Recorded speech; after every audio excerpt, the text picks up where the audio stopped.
Hey guys, my name is Andy Christoph and this is Pathbend, your guide to personal growth and healing. Recently, a friend of mine made a comment that got me quite curious. She said that integration is one of those vague words that's popping up everywhere, but she didn't know what it meant. So what exactly is integration? We can look at this question from many different angles, but one perspective I find particularly intriguing that is rarely talked about is to look at it at the level of the brain. So today I'll take you on a tour of the nervous system and answer this question by showing you what it means for the body to function as one integrated system versus a series of fragmented structures that can't properly connect and communicate. To make this easier to understand, I'll use an extended metaphor, that of a building. Now, I want to be clear up front that this is a crude, stylized metaphor. The brain is an incredibly sophisticated mechanism, far more complex than any building, in fact, pretty much than anything in the known universe. But what this metaphor helps us do is get an intuitive grasp on the key structures, mechanisms, and processes that are happening under the hood. And critically, this gives us a way to triage and diagnose where the problems might be located so we can start thinking about effective, tailored solutions. Now, this is the first in a two-part video series. Today, my goal is to give you a rudimentary map so you can start identifying root causes. And in the next video, I'll offer you some frameworks that might help you find tools to address them. This is complex material and it's taken me quite a long time to sort of put it all together and grok it. The discussion will probably get a bit technical, so it may be worth a revisit. And if you're like me and love nerding out on the details, I think you'll have a lot of fun. If not, I've added chapter markers below, so feel free to navigate at your own pace. So here's the metaphor. Picture your brain as a three-story side-by-side duplex. Each floor took millions of years of evolution to take shape, with the basement coming first, then the ground floor, then the living quarters and executive suites up top. Each floor has different functions, works at different speeds, and responds to different communication codes. And the building is divided down the middle. Two hemispheres that work together but have some distinct specializations. Now, imagine you're sitting in your therapist's office on the top floor of the building, and you're having a very articulate conversation about your mother's emotional unavailability. Meanwhile, in the basement, the electrical system is shorting out, and on the ground floor, the smoke detectors are going haywire. And nobody's going down there. In fact, the office is so cozy and soundproof that you didn't even notice the alarms going off. This isn't a failure problem, it's a location problem. The issue doesn't live where you're doing the renovation. And the thing is, most people stay upstairs, even the ones who feel there's something off and say they want to heal. In fact, you may have organized your entire life, consciously or not, to avoid going downstairs at all cost. But the thing is, you can have 100% insight and still have 0% regulation. This may or may not motivate you, but I hope it does, and I hope you'll stay with me for this extended tour. With that, let's take a walk starting from the bottom up. The basement is the most ancient part of the building. It houses the core infrastructure, the electrical wiring, the plumbing, the heating, and the cooling systems. In essence, that's your survival brain. It runs all the autonomic functions, reflexes, and pre-programmed routines that keep you alive. In the basement, we have two core structures, the brainstem and the hypothalamus. Two systems that were already fully operational the moment you were born. Think of the brainstem as the building's electric system. It connects the brain to the spinal cord and regulates things like breathing, heart rate, arousal, blood pressure, pretty much everything that keeps the body running. This is your autonomic nervous system, and it's controlled by the vagus nerve. For our intents and purposes, understanding how the vagus works is really essential. It's the body's information superhighway. Importantly though, a full 80 to 90% of the neural signals it carries travel from the organs up to the brain, and only the remaining 10 to 20% travel top down. What this means is that your body tells your brain what just happened far more often than your brain tells your body what to do. To follow our electric analogy, you can think of the vagus as the building's main circuit breaker. And it has three settings: safe and social, fight or flight, and freeze. Anatomically, it has two branches with very different functions: the ventral in the front and the dorsal in the back. So let's start with the first one, the ventral vagal complex. In its default state, this is part of the building's normal electrical operations. It's a fast myelinated neural circuit that supports social engagement, facial expression, vocal tone, active listening, and heart-lung coordination, all things that promote safety, connection, and bonding. According to Stephen Porges' polyvagal theory, under normal load, this is the biological basis of the safe and social state. In this state, neurons in the brainstem's nucleus ambiguus send continuous inhibitory signals down the vagus to your heart to keep your heart rates low and steady. This is known as the vagal brake. So when the brake is on, we're in a calm, regulated, and approach-oriented state. In other words, we're in social engagement mode. The building is fully online, it's well lit, and it's running under normal power load. Having said that, the brainstem also runs a second automated protocol in the background, a process that Porges calls neuroception. It continuously scans your internal and external environments for cues of safety or danger. And it's the workings of that unconscious threat detection mechanism that we experience as gut feelings in new situations. But what happens if this system detects a threat?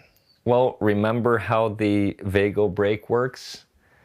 If the brainstem's nucleus ambiguus stops sending those inhibitory signals down the vagus, then the brake just naturally lifts. And this happens very, very quickly.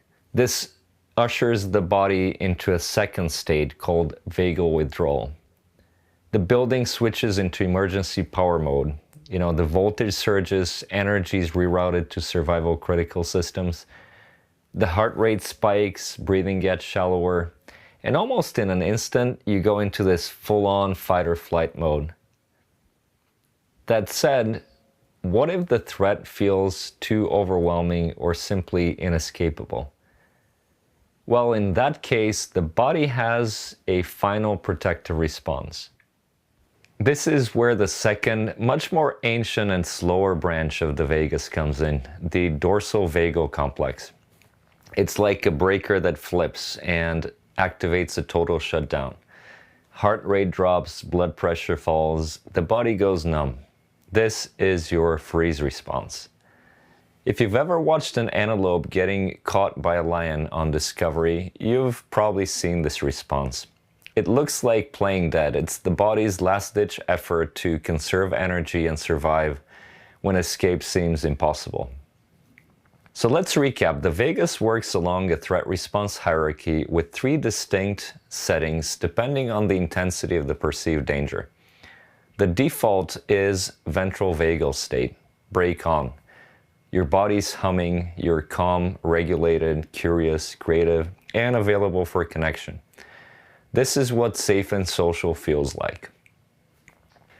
Setting 2 is vagal withdrawal. The system detects danger and lifts the brake. That's your body's standard emergency protocol, fight or flight. And finally, we have dorsal vagal shutdown. When the danger is inescapable, the brainstem flips the breakers and you go into your freeze response. Let's take a hypothetical example. You're at a dinner with someone you're dating and they say something that kind of sounds like criticism. You're not even sure. Maybe it was, maybe it wasn't. But remember, the important thing is that your body makes the decision first based on how your autonomic circuitry is wired. So say you get triggered, the brake comes off, suddenly your throat tightens, you can't think straight, and you feel this urgent need to leave. Or maybe it's the opposite, you get flooded with indignation, and you have this pressure in your chest to fight back, defend yourself, and prove them wrong. But it's also possible to drop straight into freeze. What does that look like? Well, you sit there smiling and nodding, but you go somewhere else in your head. It's almost like you're looking at yourself from the outside. All these processes happen below conscious awareness in the basement, well before the executive offices on the top floor even find out what's going on. And this is the problem. When you later talk about that dinner date in therapy, you're analyzing it from upstairs. Why did I react this way? What was I thinking? But the crucial thing is that in the critical moment, you weren't thinking. Your body was simply enacting its pre-built emergency protocols. The brainstem communicates in voltage, not in language. It's very binary, safe or unsafe, circuit on or circuit off. This is why you can understand your patterns perfectly and still feel your body betray you the same way over and over again. Now there's an interesting question that comes up here, which is, how does this foundational infrastructure get installed and wired to begin with? In simple terms, the vagus is tuned mainly during the first 2 years of life through repeated face-to-face interactions with your primary caregiver. These are subtle things like eye contact, tone of voice, touch, cuddles. This builds healthy vagal tone. You may have also seen this as heart rate variability, or HRV. Essentially, that calibrates your nervous system for effective social engagement, healthy emotional regulation, and good stress tolerance. As you can imagine, misattuned caregiving does the opposite. It leads to low vagal tone. And that's associated with many psychosomatic issues, things like chronic anxiety, poor stress regulation, inflammation, digestive problems, jaw clenching, insomnia, mood instability, and a tendency toward persistent fight, flight, or freeze activation. I feel like a broken record, but I hope you can start appreciating the profundity of all this. This is truly our foundational wiring. And I'm not a doctor or a therapist, but I'm guessing that if you were to ask one about the issues that bring people to their offices, they'd probably be able to trace many of those back to problems with this foundational wiring. If you want to delve deeper, I made a whole video on the way the self evolves through these early developmental moments of attunement or misattunement, so feel free to check it out. So we've just looked at the basement's electrical system, the brainstem, and its corresponding circuit breaker, the vagus nerve. It's lightning fast, just like an on-off switch. But in the basement, there's also a second system running in parallel. Let's call it the HVAC, responsible for climate control. This is the hypothalamus and the HPA axis, your body's thermostat and furnace, respectively. Where the vagus responds in milliseconds, this system takes minutes to hours to warm up. It's your sustained stress response. And here's how it works. The hypothalamus is the main piping connecting the basement infrastructure to the upper floors. You can think of it as a junction box. It translates electrical or neural signals into chemical or hormonal ones.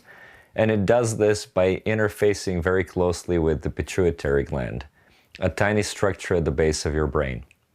So when a threat comes in, we already know what happens at the electrical level. That's the vagus nerve. But what happens on the chemical level? Well, the signal comes from the brainstem to the hypothalamus, and the hypothalamus releases a hormone called CRH. This is what starts the chemical cascade. CRH goes to the pituitary, which then signals your adrenal glands to release cortisol, your stress hormone. Cortisol keeps you alert, mobilizes energy, and sustains your fight-or-flight response long after the initial alarm has sounded. So you can think of it as two systems running in parallel. Whereas the electrical circuit breaker flips instantly, the furnace takes some time to heat up. But once it's going, it stays on for a while. This entire chain is called the HPA axis, the hypothalamic pituitary adrenal one. So how does a good thermostat work? Well, it needs two-way feedback. On the one hand, it gets information from sensors in the environment, in the building, that essentially inform the thermostat if the temperature is within range. And then it can send outbound signals to the heating and cooling systems to activate and deactivate them, right? So in a well-regulated homeostatic system, just like a good thermostat, there's a two-way feedback loop. There are receptors in the hypothalamus and hippocampus, and the floating cortisol can bind to them once the thread passes. When that happens, this slows down and eventually shuts down the outpouring of hormones. The thermostat gets the message. It's getting too hot now, so let's turn off the furnace. This negative feedback mechanism is called the HPA brake. But here too we can run into issues. The thermostat can get miscalibrated. This happens when chronic early stress triggers epigenetic changes called DNA methylation. These are the chemical tags on your DNA that control the expression of the genes, which genes stay on and which are inactive. This has an impact in multiple places along the HPA axis, specifically genes involved in kicking off the stress response, like those regulating the release of CRH in the hypothalamus, can become more sensitive and slower to quiet, even when no real threat is present. At the same time, other genes involved in shutting the system down, especially the ones controlling the sensitivity of the cortisol receptors, can become less responsive. And this means that the negative feedback mechanism becomes weaker and less effective. And when this happens, the HPA axis, our chemical stress response system, develops a biased operating range. So let's simplify. Genes that trigger stress response get stuck in the on position too often, and genes that control the shutdown, cortisol inhibition, become less effective. You can think of it like this: the thermostat still works, but its sensors no longer track real conditions accurately. This isn't a simple on-off switch. It's more like a narrowing and distortion of the system's dynamic range.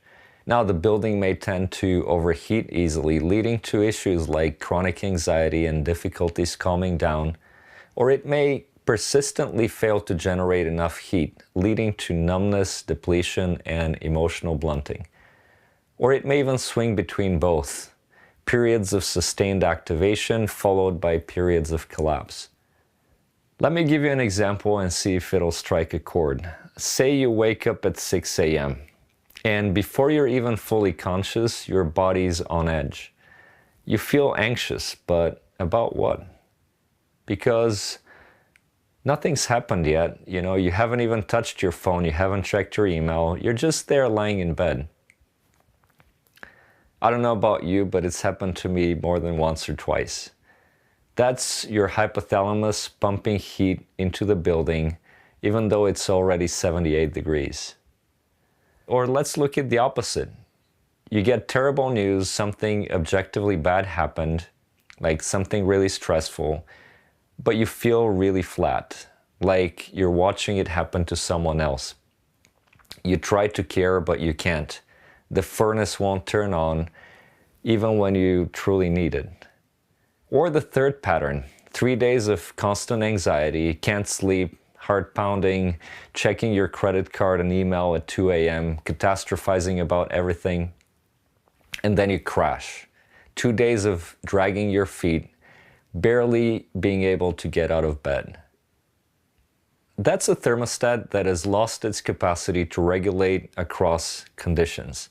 It's either full blast or completely off. There's no middle ground. Now, I want to take a second for a quick caveat here. I want to make sure this doesn't come across as cartoonish, because I'm exaggerating these examples a bit, but I'm doing it to make a point. I want to illustrate the underlying processes and mechanisms, because I think that's the key to this entire extended building metaphor. It really makes those processes and functions visible. So there isn't a single brain structure causing all of these sensations, emotions, behaviors. The nervous system isn't a bunch of atomic parts that work in isolation. What I'm actually describing are tendencies and biases in the architecture, a series of early calibrations that shape how the nervous system tends to respond across situations. Now, you may try to control this top-down by suppressing your emotions or thinking positive thoughts, but you're not anxious just because of your thoughts. So, understanding intellectually that it may have happened because your caregiver wasn't around often enough when you were a kid doesn't really address the root cause. So what's the key takeaway here? Well, your survival and autonomic circuitry in the basement exerts a really powerful and often durable influence on your nervous system's baseline reactivity, stress tolerance, and its capacity to return to regulation. It sets the range you're operating within, the so-called window of tolerance. The code of this system isn't language, but patterns of voltage and chemical signals. If the system's miswired, wrapping yourself in blankets in the top floor bedroom won't fix the heating issue. Which brings me to the next question. If the basement is setting the underlying conditions, how does the rest of the building interpret and respond to those signals? To answer that, let's move up one level to the ground floor. This is where the building meets the street, where all the commerce happens. It's the interface between the inner and the outer world, between yourself and reality. It's the seat of the limbic system, the so-called emotional brain, where three structures are of particular relevance to our exploration today: the amygdala, the hippocampus, and the thalamus. To borrow from Bessel van der Kolk, the author of The Body Keeps the Score, think of the amygdala as the building's smoke detector. Essentially what it does is it scans the information coming in from the environment on an ongoing basis, and when it detects a threat, it rings the alarm extremely fast. It's also important to mention that when you're born, it's already well developed, though it continues to mature with age. So pretty much from day one, it starts quickly forming connections that support emotional responses and learning. But why is this so important? It's important because the amygdala is central to the formation of implicit or emotional memories. Think of these as pre-symbolic imprints that are stored as bodily sensations like a racing heart or muscle tension, rather than symbols and narratives that you can access consciously. And when the amygdala detects a threat, it has direct wiring to the basement. This is what Bessel van der Kolk calls the low road. It can trigger the lifting of the vagal brake, activate the HPA axis, and flood the system with noradrenaline within about 12 milliseconds, well before any of the information reaches the top floors. In everyday life, you see the amygdala's threat response in action when you have an intense, immediate fight-or-flight response to non-life-threatening stressors. This is the so-called amygdala hijack. Some examples are road rage, panic attacks, overreacting to a critical email with hostile language, or misinterpreting neutral facial expressions as a threat, which can lead you into bouts of panic, paranoia, or social anxiety. The next key limbic structure is the hippocampus. Think of it as the building's archivist and contextualizer. It's essential for episodic memory, the ability to tag each memory with information about what, where, and when it happened before it gets stored into the archive. To that end, researchers studying the hippocampus have identified specialized place cells and time cells.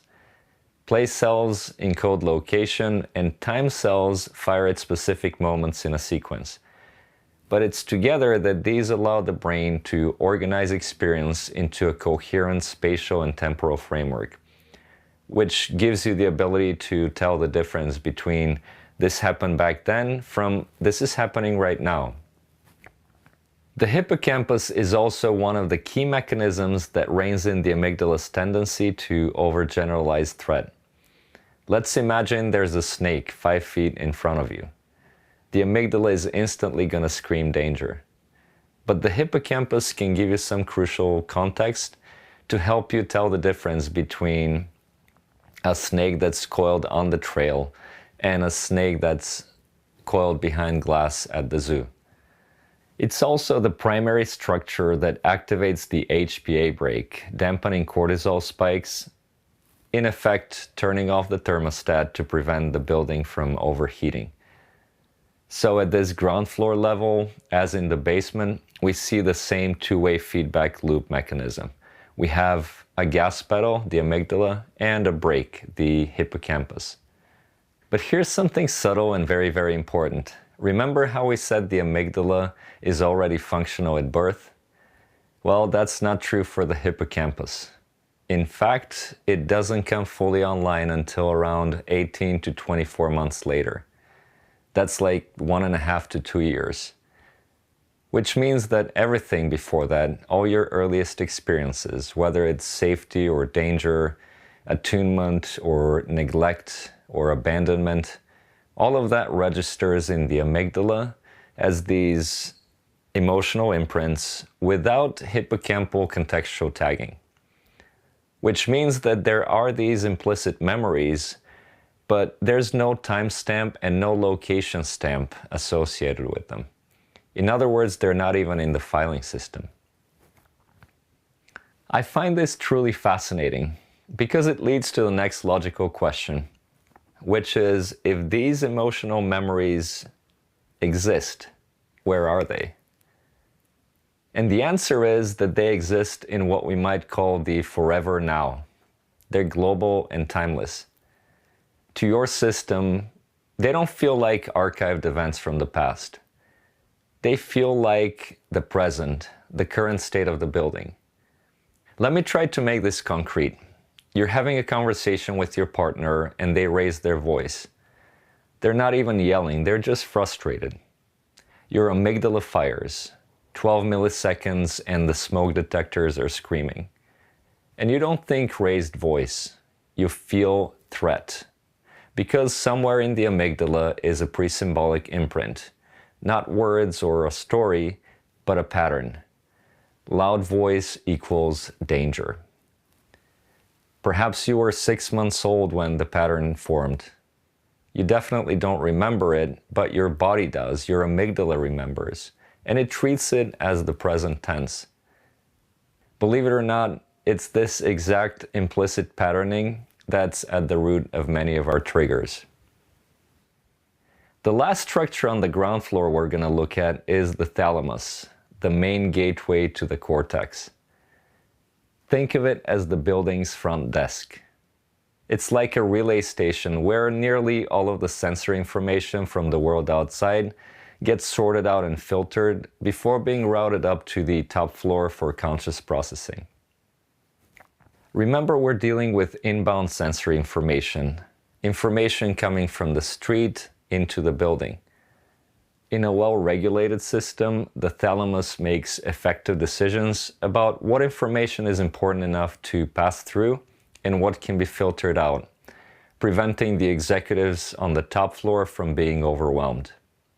But just like many of the other systems we looked at, early life stress and complex trauma can damage this filtering function. The front desk either starts letting too much in, producing hypervigilance where every sight, sound, or sensation feels urgent, or it locks the doors almost completely, resulting in dissociative numbing. So let's start getting more concrete about the actual somatic experience. In hyperarousal, the thalamus becomes effectively leaky. It fails to screen out irrelevant stimuli. In hypoarousal or dissociation, the opposite happens. The thalamus is underactive. It reduces sensory input to the cortex and produces the experience of numbness, disconnection, or feeling spaced out. How does the thalamus get calibrated? Its filtering patterns are established during a critical window, roughly from birth to age 2 or 3. When we're born, it has some basic functional wiring. It can relay sensory information and orient attention to salient stimuli in the environment. But during those early years, it's being tuned very actively through activity-dependent plasticity. Every serve and return interaction with the caregiver, every experience of touch, language, predictability, or unpredictability is calibrating the thalamic gateway, strengthening some pathways and pruning others. By around age 2, when the synaptic density in the prefrontal cortex peaks, the thalamus's core connectivity patterns have largely stabilized. And that's why chronic stress during this window has such lasting effects. The thalamus learns either to keep flooding the system with incoming stimuli or to block most of them out. Again, let's make this concrete. What does an understaffed front desk actually feel like?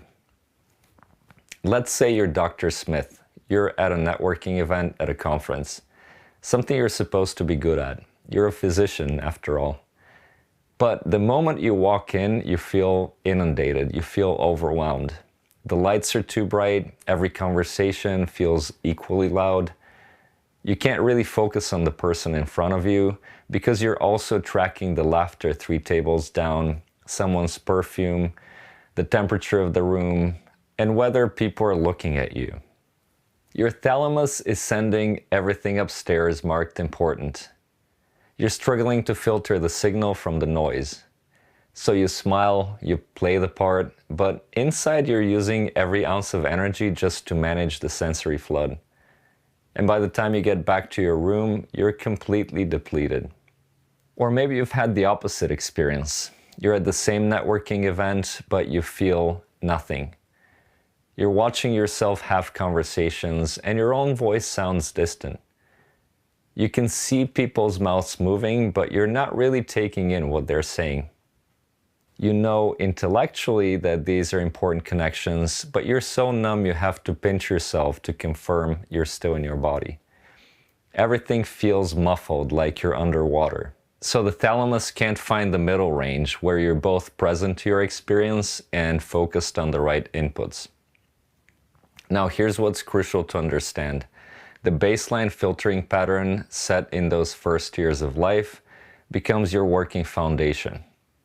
Think of it like this. The front desk was built with a certain architecture, and that architecture is relatively fixed. But what you can change is how the upper floors interpret what gets through. If your thalamus floods you with sensation, you can train your prefrontal cortex to sort signal from noise at a higher level. In other words, you build better sorting systems on the top floor to handle the excess volume the front desk can't properly filter.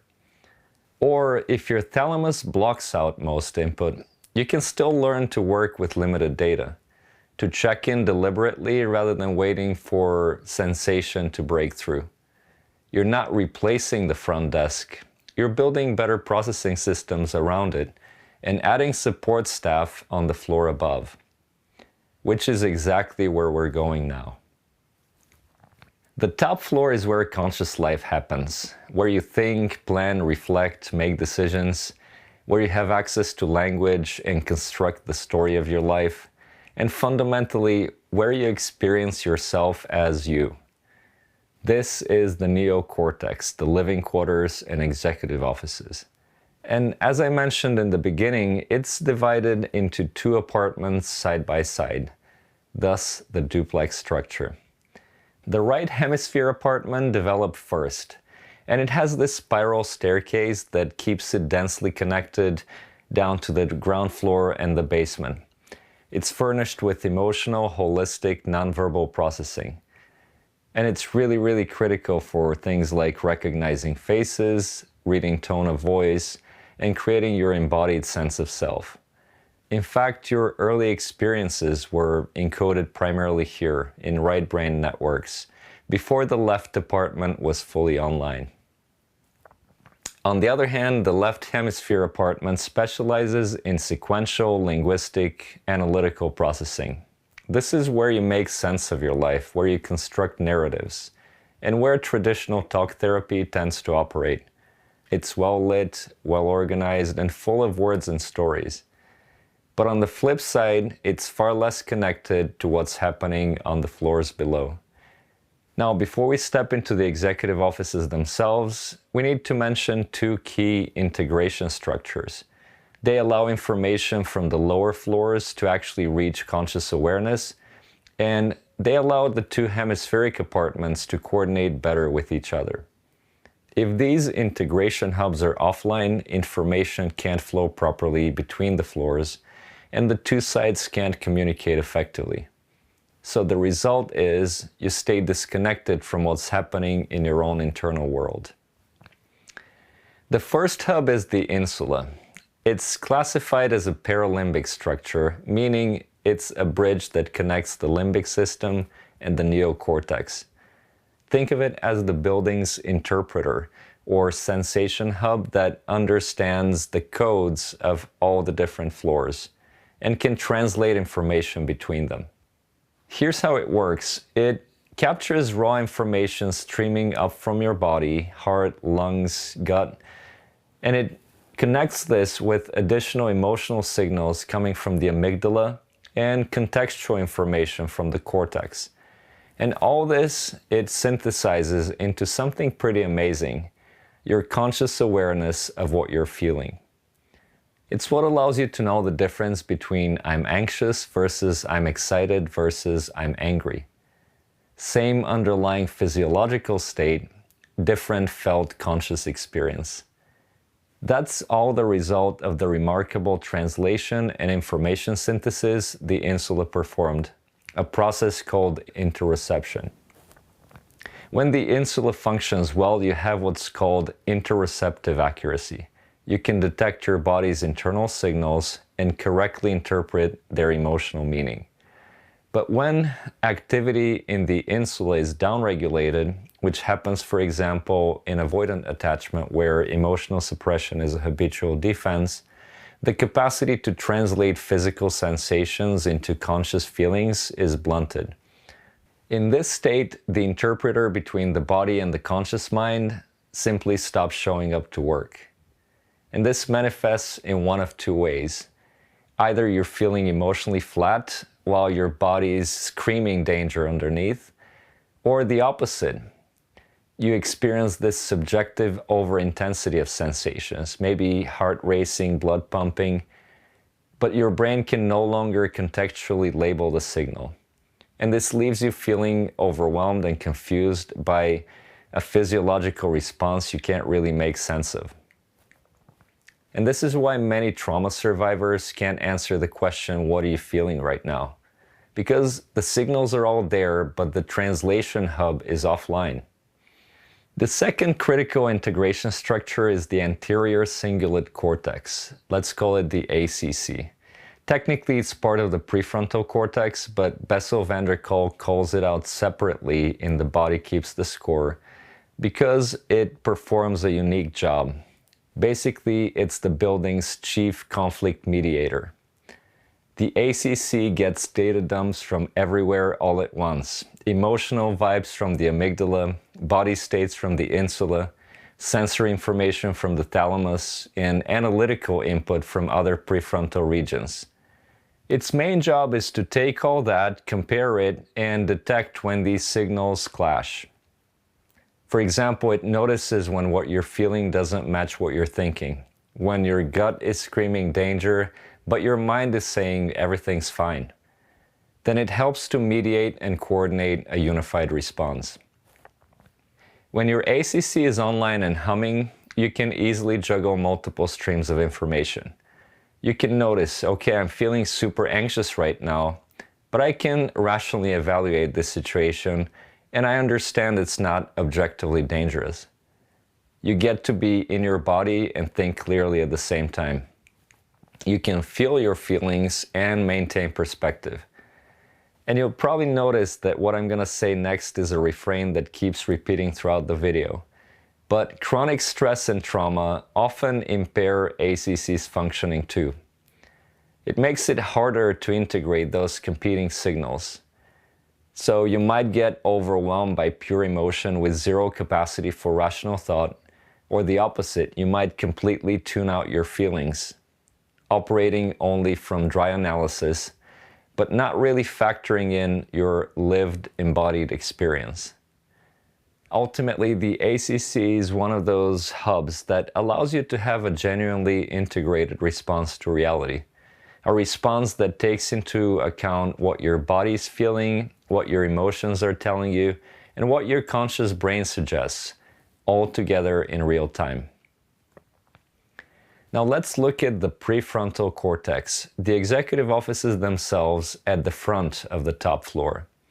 Van der Kolk calls this the Watchtower because it serves as the brain's executive and decision-making center.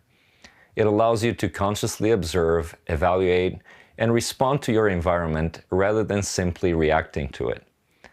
Within the prefrontal cortex, I wanted to highlight two additional systems that I think matter most for the sake of this video. The first is the dorsolateral prefrontal cortex. Think of this as the executive library, a vast room filled with reams of facts.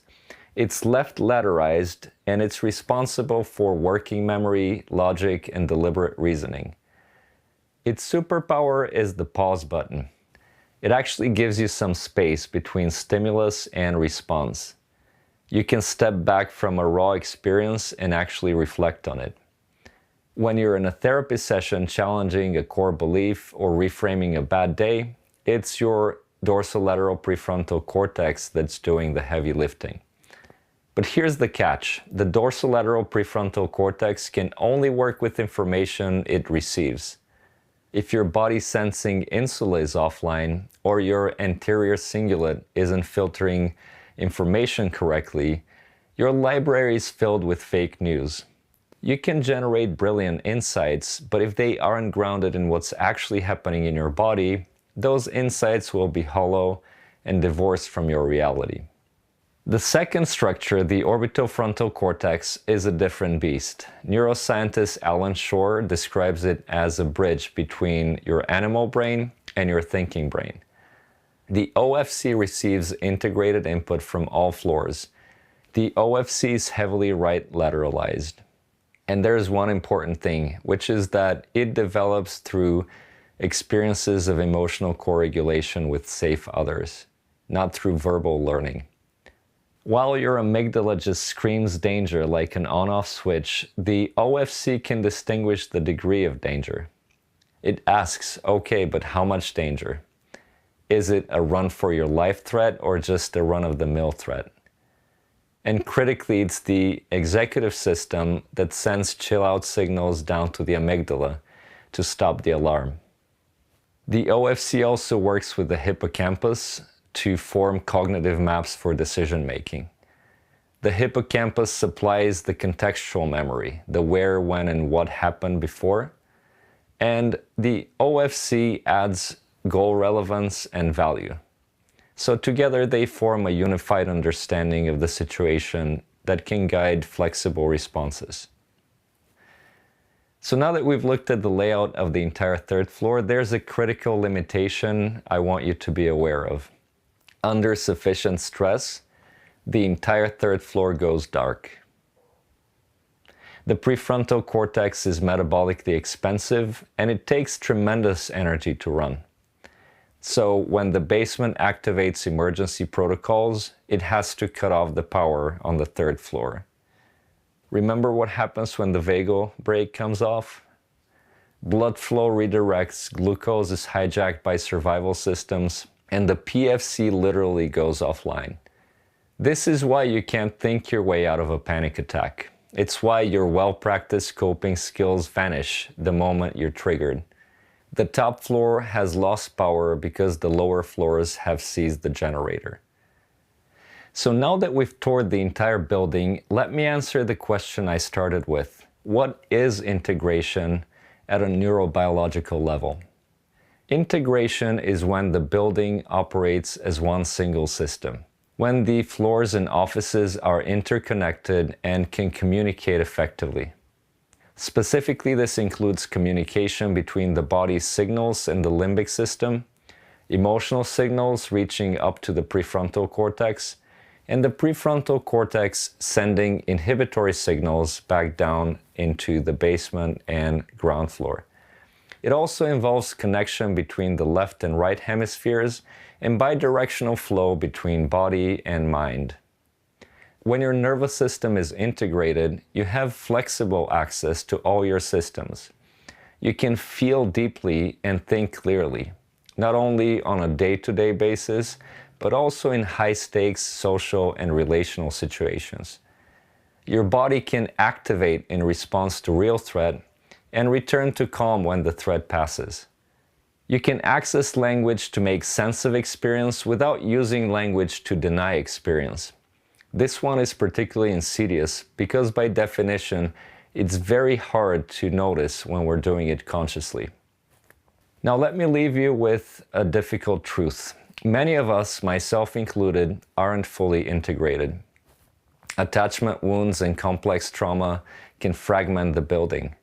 The staircases get wobbly or damaged, the hinges break, the thermostat can get stuck, the communication systems fail, and you can't restore integration by working only on the top floor.